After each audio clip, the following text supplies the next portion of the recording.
All the hits, 102.5 Kiss FM. Hello, everyone. I'm Renee. And of course, I'm Bolio. And we've been around and we've done some things, right? I've been around the block so many times. There's a permanent groove. There's a rut in the block. Well, that is to say that and we're both from here. We've been from here our lives mostly. I hate admitting this fact. Yeah. Because on a side note, it is spring break week here in Lubbock, and when I was going to Texas Tech a number of years ago, everybody used to ask me, where are you going for Christmas? Where are you going for spring break? It's like, I'm going to my mother's house. Oh, you're from here? Yeah. And I don't think there's anything wrong with being from here, but the fact of the matter is if you're not from here, then there's something wrong. Yeah. That's neither here nor there. You learn some things, and to me, one of the best pieces of advice that I can give someone, and this is going to sound so yuppie and ridiculous, but it's true. One of the best pieces of advice I can give somebody is to ditch their big bank and to go with a credit union or a small local bank. I know that sounds like such Why would you ever say that? That sounds like such a middle class thing to say. The best advice I can give you is ditch your big bank. But it's true. It really is true. It is one of the best things you can do for your financial situation. Oh, definitely. And you're not the only one that says this. Our sister station, KFYO, at night, starting at 10 o'clock, they play the Clark Howard Show. And Clark Howard says the same thing, except he's not as nice as to what he calls them. He calls them the 5 giant monster mega banks. I have to agree. And there's lots of reasons to not support a big bank with your money. First of all, and this is almost a side note, but you don't know what they're spending your money on. It could be something you absolutely disagree with, for in my instance, I personally do not believe that the DAPL pipeline should be built through Native American land. I don't believe that that's a proper, nice, or ethical thing to do, okay? Now, if I was banking with Wells Fargo, my money would be paying for that. Or another bank. There's more than one, but Wells Fargo is the one that comes off the top of my head. And any of these big banks, they're spending the money that they're making off of my money, investing in things like the DAPL pipeline going through Native American land. Congratulations, they just bought you. I'm sorry. They just bought me? You're now officially owned. By Wells Fargo? Yes. It wouldn't surprise me, honestly. So, so your money might be getting spent on something that you don't believe in at all, no matter whatever that may be. There's lots of things. Well, and the thing, and I have to step in because it's not actually your money; it's the interest they make off of your money. Yeah, so it's not really your money. And of course, the banks. I'm going to play devil's advocate, even though I can't stand the giant monster mega banks. The bank's opinion is, that's money we made. We'll spend it how we see fit. Yeah. But, of course, it's like anything else. You vote with your dollar. If you remember a handful of years ago, Chick-fil-A. Yeah. A lot of people voted with their wallets and didn't go back. And a lot of people did vote with their wallets and kept going. So, you win some, you lose some. Yeah. And so, I vote with my wallet not to be a member of Wells Fargo for that reason, among many others that are big bank problems. Another problem, and I don't mean to pick on Wells Fargo, but they've been in the news a lot lately.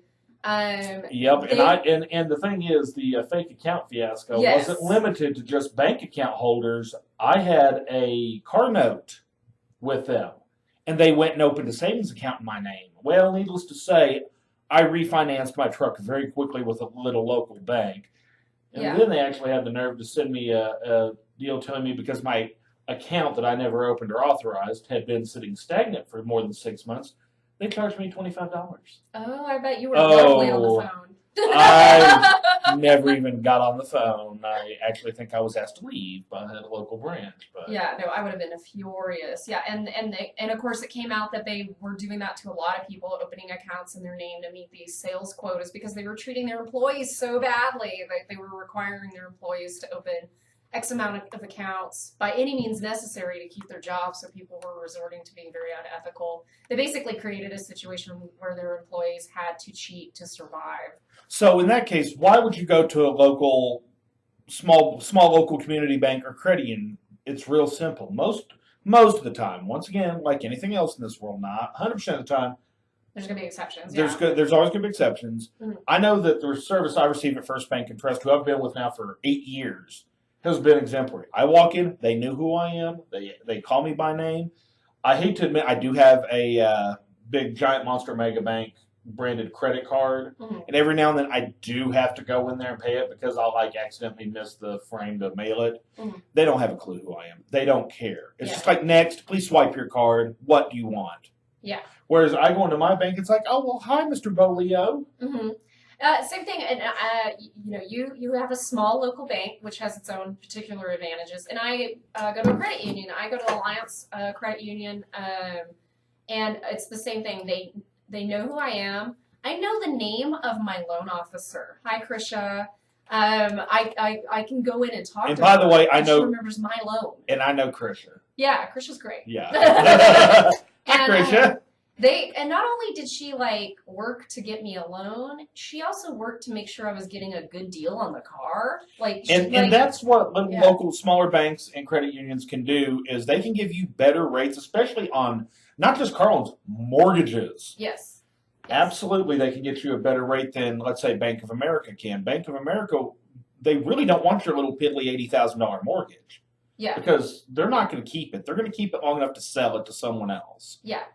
And big banks can afford to take the risk of giving you a loan that you might not be able to fulfill. Like you might be more likely to get a loan through Wells Fargo, but that's because they're taking a gamble that they could sue you later if you don't pay. For much more than what you ever owed them. They're willing to take that gamble. Whereas a small local bank or credit union, they'll just flat out tell you no. They'll tell you no if you can't afford it. Yeah. And that's sometimes you need to hear no. Speaking of which, I guess, you know what? Maybe I need to go talk to Krisha. Yeah, maybe. I love my because car loan. I love the house I'm living in, but I've been renting it for 7 years. My landlord wants to ditch it, but nobody will write a loan on it. I mean, nobody wants to write a loan on this house because of the value. So maybe I need to go talk to maybe Krisha. Maybe you go talk to Krisha. And the other thing, like they build in perks with loans that you would not get from a big bank. If I die suddenly, hopefully I don't. My credit union will pay for my car. They'll buy my note off, and so my heirs will get my car without a bank note. Your errors? My Depends on how you look at it, folks. Your heirs. My heirs. Your errors. My errors. I live in West Texas. I have a bit of a drawl sometimes. But they'll take care of it. And so there's all these built-in member benefits. And with a credit union, you actually get to vote on some of those things from time to time. Your voice matters. And the thing about small banks and credit unions, more with community banks and credit unions, because there's still a few laws that restrict what a credit union can do. But I know, like with my bank, First Bank and Trust, they have 7 branches. The majority of them are in Lubbock. They have like 1 in Slayton, 1 in Snyder, a couple other weird little places. They're not growing by leaps and bounds. But there's absolutely nothing that they can't do that a big they can do everything a big bank. Yeah, you can still use an ATM. Actually, half the time my bank refunds my ATM fees if I use an outside ATM. I'm in the same boat. Certain networks I can use it fee free. Yeah, and so and you can still wire money. You can still write checks. I mean, anything you can do. Almost. With I guess Wells, there's like a with 1% Chase, thing, with Citi. You can do. You can do with a small local bank. And I mean, this is not an advertisement for Alliance. This is not an advertisement Yeah, we're for not getting First Bank paid to do Trust. this. We're just really happy with the service. And there's a credit union, like if you live in Brownfield right now, Brownfield has its own credit union. If you go to Texas Tech has their own credit union. There's other of which I'm still a member of, even though I've only got like $5 sitting in it. Yeah.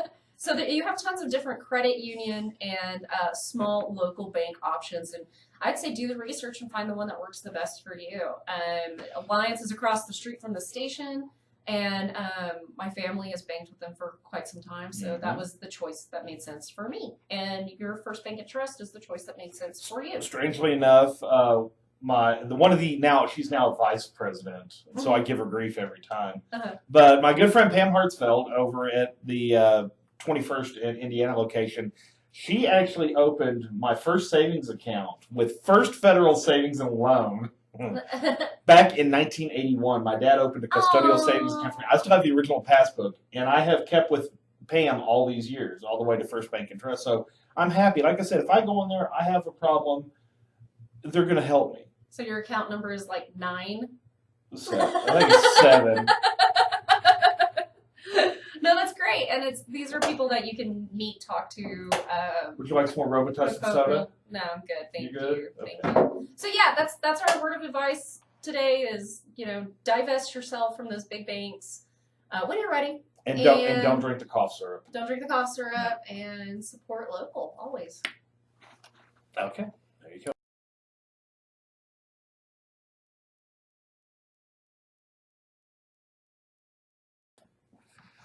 We're back. Are we recording? We're high on soda and cumbias. And cumbia? We've been doing some cumbias and drinking the rest of the Robitussin. Others drink Kool-Aid. Oh, we drink Robitussin. Okay. You want to start from the top?